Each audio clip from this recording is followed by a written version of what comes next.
Without further ado, we would like to invite one team member from each school up on stage.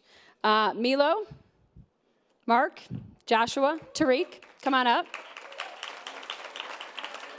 And we have a distinguished moderator of this panel. This gentleman by the name of Nick Davis, some of you in the room have heard of him before, was a participant in the Aspen Challenge in Los Angeles in 2013.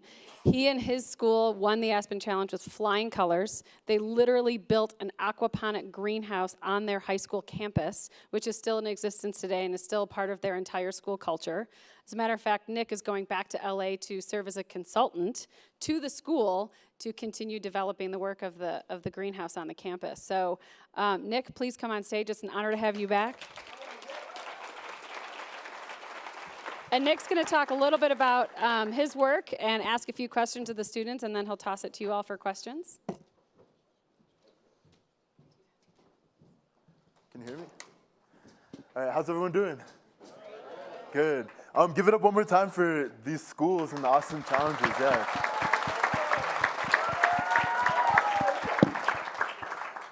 Yeah, I just want to congratulate you all again. This work that you're doing is incredible.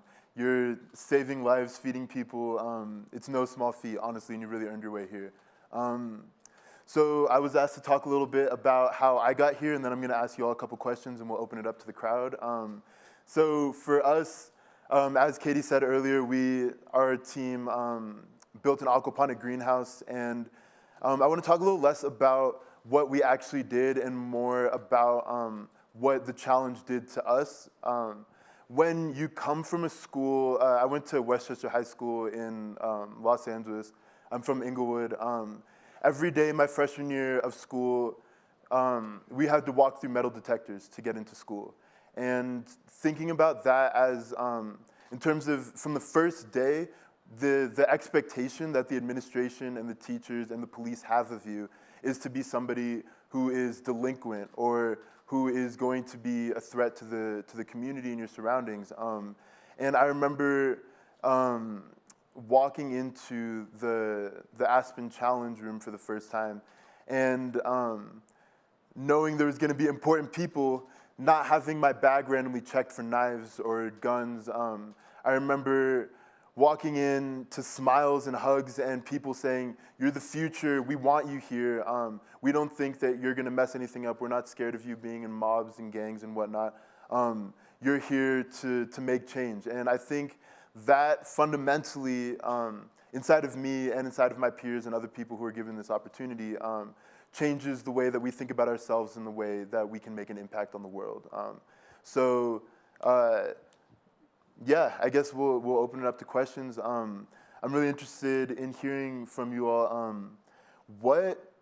Where do you all see these projects going in the next 5 years? How do you see your projects evolving and your individual involvements in these?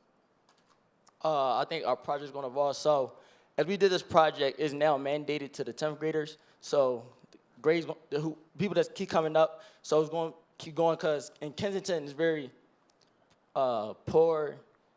Homeless people who are hungry. So I feel like as we set an example right now, we can make a change starting right now for the younger people.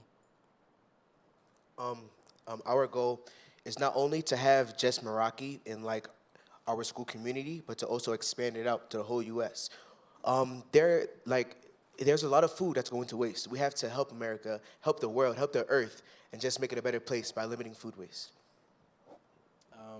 For my project, we have a lot of attention from CAPS and a lot of other community organizations, and seeing how we've partnered with them and they actually want to help us, we've had the opportunity to become a community organization as soon as possible, after this challenge, and we're going to go back TAPS, Teen Alternative Policing Strategy, and we're going to branch out as much as we can.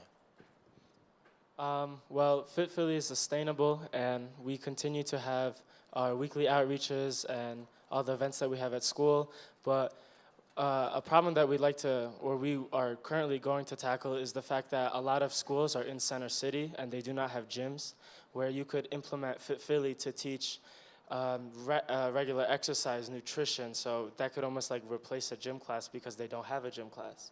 And so that's what I hope for Fit Philly to become. in this crowd of people you're speaking to, we've got senators, doctors, lawyers, all types of people. Why don't you take 30 seconds to kind of like plug yourselves in?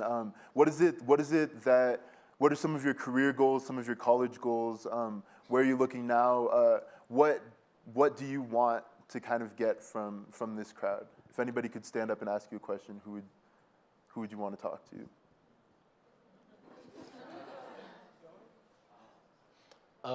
I would like to talk to anyone who has contacts with anything that has anything to do with any community outreach program at all. I want to branch out in whatever ways, and that's not even just addressing this police brutality issue in Chicago. I want to branch out and help as many people as possible.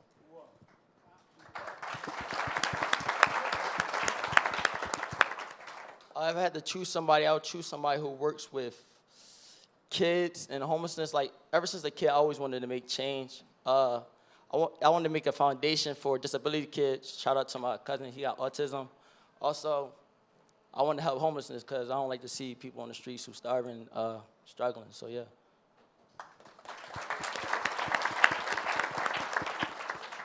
For me, I would love to work with someone who works with veterans because my mother worked in the VA. She had a brain tumor. And that really, like, during that time, it was a hard time, and she got through it, thank God. But her work with the veterans inspired me to work with veterans today, and I'm just thankful about that.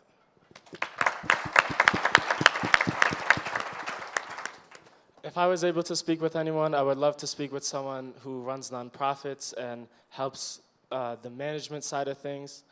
It's very important that people become healthy. Healthy equals happiness. When people are healthy, they are happy. And when people eat junk food or, don't even get the proper nutrition, that's where you see a lot of problems. So if you do something as simple as give a kid or an adult a healthy meal, their entire lives could be changed just from that one thing. So.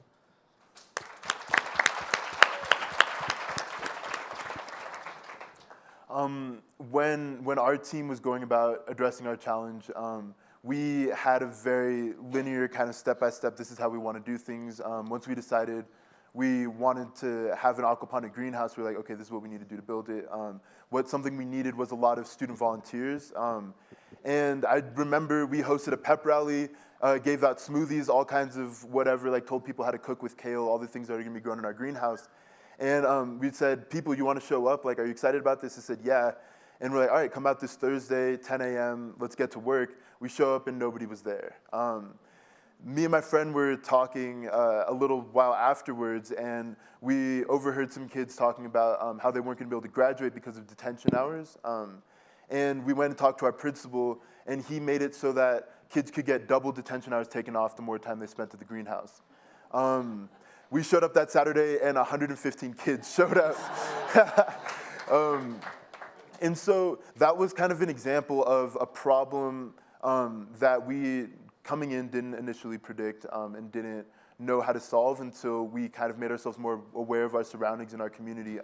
What are a couple road bumps that you all experienced along the way, and how did you overcome those? And what did you learn from them?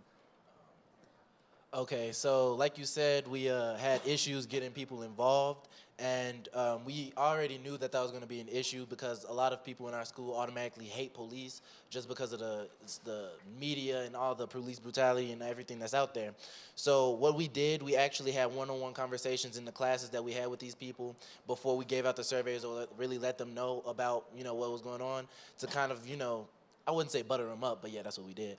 So, and that was one of the hardest things to overcome. But other than that, it kind of fell smoothly after that. A couple of different plans on how we were going to do it and team members leaving, but we made it through it.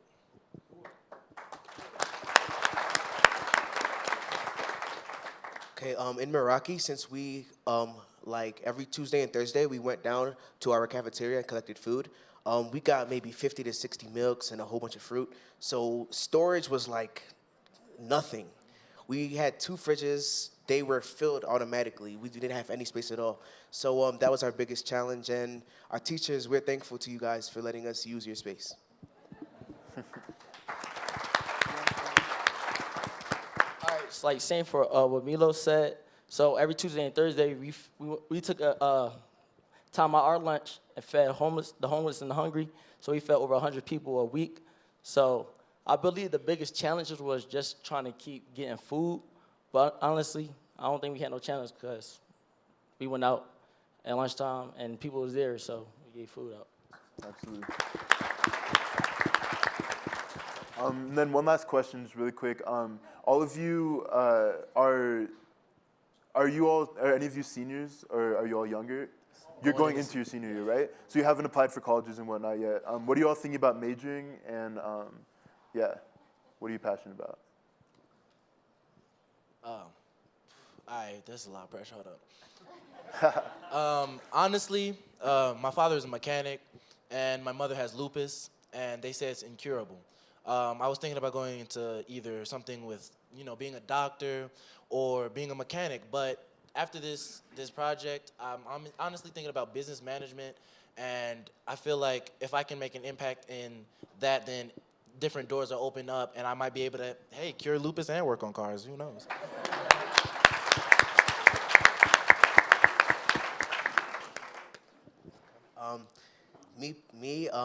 I'm thinking about business or engineering right now. Business because I get to communicate with people, see how they're feeling, and like after this whole experience, that's a great opportunity to go talk to people. And engineering because it just runs in the family. So yeah.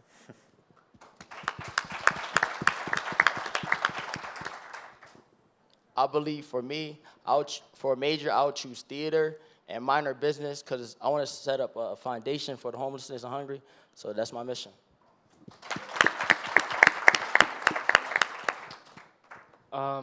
I would like to go to school for humanitarianism and social science because I believe that change starts from within. So if I could take that small step and learn how to make change, then everything will just fall in place. All right. So now we have time for a question from the crowd. If anybody wants Don't be shy. to ask these scholars a question, how about right back there?